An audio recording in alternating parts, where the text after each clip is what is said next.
বিরতির পর স্বাগত। মানবিকতার পরিচয় দিলেন করবুক বিধানসভা কেন্দ্রের বিধায়ক সঞ্জয় মানিক ত্রিপুরা।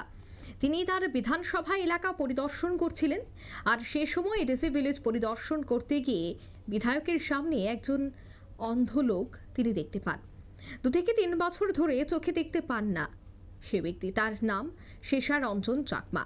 কোনো সরকারি সুযোগ সুবিধাও পাচ্ছে না বলে অভিযোগ।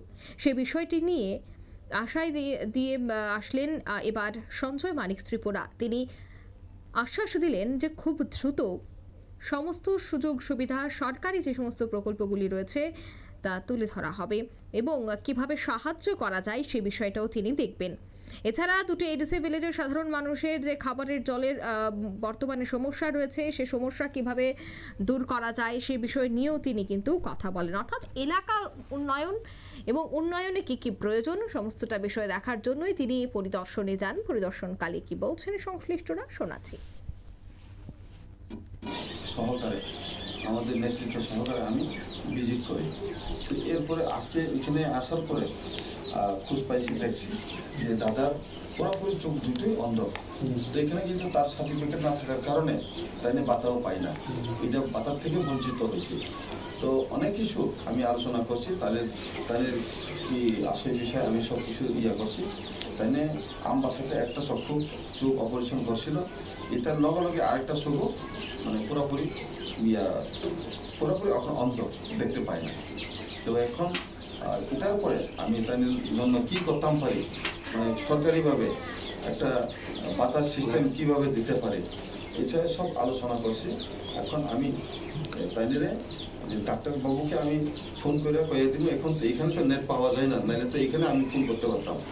তো ডাক্তারবাবুকে ফোন করবো, উদয়পুরে গিয়া যেন তাইনের সার্টিফিকেট পায়। তাইনের উদয়পুর পাঠানোর পরে তাইনের চেক আপ করার পরে তাইনের সমস্ত কিছু যার সার্টিফিকেট যেটা পাওয়া দরকার, সার্টিফিকেট পাইলে পরে আমি তার যে অন্ধের যে বাতা আছে, বিকলাঙ্গের যে বাতা আছে, সেই বাতাগুলো যেন মাসে 2000 যে সবসময় প্রতি মাসে পায়া এবং তারা উপকার হয়। এটা আমি তাই এটার জন্য আমি এটা ছাড়াও আমি প্রত্যেকটা জায়গাতে আজকে এটার পরে আমি আর একটা জায়গাতে ভিজিট করতেছি। আমরা আজকে নৌকা দিয়ে আমরা ভিজিট করছি, প্রায় 1 ঘন্টা লাগছে। স্যার থানের নাম কি? থানের নাম তো শেষরঞ্জন চাকমা, বীরমোহনপাড়া, ডাকমোড়া। আপনারা শুনলেন তাদের বক্তব্য।